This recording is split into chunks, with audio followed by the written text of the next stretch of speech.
જિલ્લા શિક્ષણાધિકારી આણંદ જ્યારે ગુજરાત માધ્યમિક અને ઉચ્ચતર માધ્યમિક શિક્ષણ બોર્ડ તારીખ 26મીથી બોર્ડની એક્ઝામ લેવા જઈ રહ્યું છે, ત્યારે આણંદ જિલ્લામાં કુલ 50,966 વિદ્યાર્થીઓ પરીક્ષા આપવાના છે, જેમાં 66 કેન્દ્રો, 178 બિલ્ડિંગ અને 1834 બ્લોકમાં તમામ વ્યવસ્થા સુચારુપૂર્ણ રીતે કરવામાં આવેલ છે.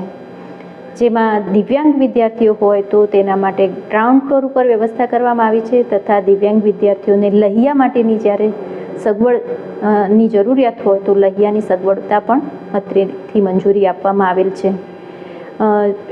જિલ્લાના જે બાળકો છે અને વાલીઓ છે તેને પરીક્ષા સંદર્ભે જ્યારે કોઈ મુશ્કેલી હોય અને માર્ગદર્શનની જરૂરિયાત હોય તો સવારે 7થી રાત્રે 8 વાગ્યા સુધીનો એક કંટ્રોલ રૂમ પણ શરૂ કરવામાં આવ્યો છે, જેનો નંબર છે 0269264 153. જે નંબર ઉપર કોલ કરવાથી બાળકને કે વાલીને કે કોઈને પણ જે પરીક્ષા સંદર્ભિત જે કંઈ પણ માર્ગદર્શન જોઈતું હશે એ પૂરું પાડવામાં આવનાર છે.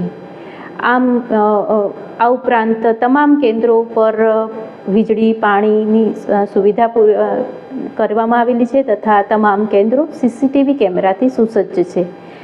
આમ જિલ્લા વહીવટી તંત્ર અને માનનીય કલેક્ટર સાહેબ શ્રીના અધ્યક્ષ સ્થાને અને માર્ગદર્શનથી જિલ્લાના તમામ કેન્દ્રો ઉપર ગેરરીતિ વિહીન શાંતિપૂર્ણ વાતાવરણમાં તેમજ આત્મવિશ્વાસથી નિર્ભયપણે વિદ્યાર્થીઓ પરીક્ષા આપે તે માટે તમામ તજવીજ જિલ્લા વહીવટી તંત્ર દ્વારા કરવામાં આવેલ છે.